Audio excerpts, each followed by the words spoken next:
जय हिंद दोस्तों, स्वागत है आपका त्रिशक्ति डिफेंस क्लासेस में। आज के इस वीडियो में हम बात करने वाले हैं आर्म फोर्सेस में नर्सिंग ऑफिसर यानी कि MNS मिलिट्री नर्सिंग सर्विसेज के एग्जामिनेशन एंड सिलेक्शन प्रोसीजर के बारे में। वीडियो में आगे बढ़ने से पहले हम आपको बता दें, अगर आप MNS एग्ज़ाम की तैयारी करना चाहती हैं तो आप त्रिशक्ति डिफेंस क्लासेस के ऑफलाइन MNS कोर्सेज को ज्वाइन कर सकती हैं, जिसमें आपको रिटन एग्जाम के साथ साथ पर्सनल इंटरव्यू की भी प्रिपरेशन कराई जाती है। आइए अब हम बात करते हैं हमारे आज के टॉपिक के बारे में, military nursing services. Indian arm forces में मेडिकल स्टूडेंट या फिर हम कहें मेडिकल स्टूडेंट होने के साथ साथ डिफेंस फोर्सेस को ज्वाइन करने की इच्छा रखने वाली फीमेल कैंडिडेट के लिए एक गोल्डन अपॉर्चुनिटी है।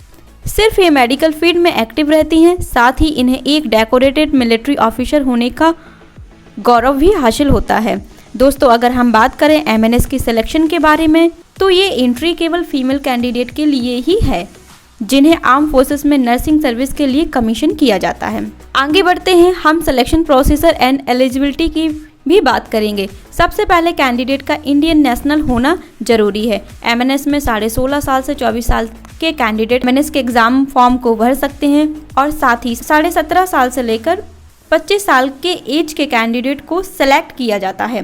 साथ ही unmarried girls candidate, divorcee, legally separated and widow candidate को सिलेक्शन के लिए एलिजिबल माना जाता है।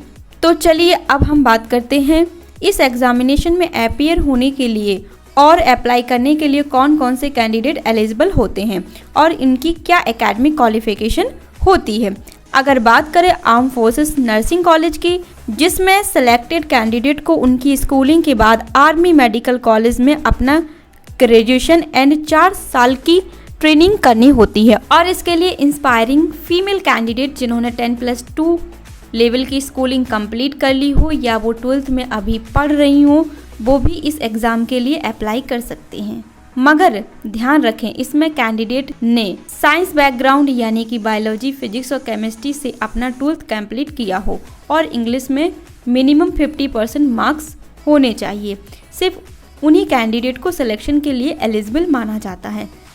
फाइनल ईयर में क्वालिफाइंग एग्जामिनेशन की अपीयरिंग कैंडिडेट भी अप्लाई कर सकती हैं। एग्ज़ाम के बाद कैंडिडेट को क्वालिफाइंग के पास होने के डॉक्यूमेंट सबमिट करने होते हैं। कैंडिडेट किसी भी यूनिवर्सिटी से BSc नर्सिंग में अपना ग्रेजुएशन कंप्लीट करने के बाद एग्ज़ाम के लिए अप्लाई कर सकते हैं और इन कैंडिडेट को एग्जामिनेशन में फाइनली सेलेक्टेड होने पर अपनी सभी क्वालिफाइंग एग्ज़ाम यानी कि 10+2 एंड ग्रेजुएशन की डिग्री के साथ सभी डॉक्यूमेंट सबमिट करने होते हैं। अगर वो कैंडिडेट्स डॉक्यूमेंट सबमिट नहीं कर पाते हैं तो उनका सिलेक्शन रद्द कर दिया जाता है। जैसा कि आपने देखा, हमने बात की कैंडिडेट की एलिजिबिलिटी और क्वालिफिकेशन के बारे में। आइए अब हम आपको बताते हैं MNS एग्ज़ाम के प्रोसीजर एंड सिलेक्शन के डिफरेंट स्टेप के बारे में। MNS का सिलेक्शन प्रोसीजर 3 भागों में बटा होता है, जिसमें पहला 150 मार्क्स का ऑनलाइन कंप्यूटर बेस्ड एग्जामिनेशन, जिसके लिए कैंडिडेट को 90 मिनट्स का समय दिया जाता है। इस एग्ज़ाम में कैंडिडेट को general English, biology, physics, chemistry and general intelligence subject से सवाल पूछे जाते हैं, लेकिन MNS के एग्ज़ाम में नेगेटिव मार्किंग नहीं होती है।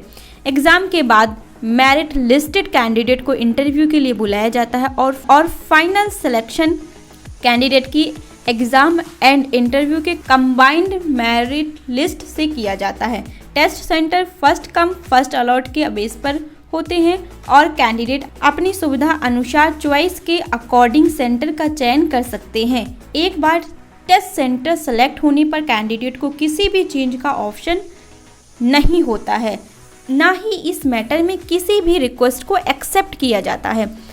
इंटरव्यू और मेडिकल टेस्टिंग के लिए कैंडिडेट को दिए गए डेट के अनुसार सेलेक्टेड सेंटर पर रिपोर्ट करना होता है और मेडिकल एग्ज़ाम में फिट या अनफिट होने पर कैंडिडेट को इन्फॉर्म कर दिया जाता है। साथ ही मेडिकल बोर्ड प्रेसिडेंट द्वारा अपील मेडिकल रिव्यू के बारे में इन्फॉर्म किया जाता है। तो आज के इस वीडियो में बस इतना ही।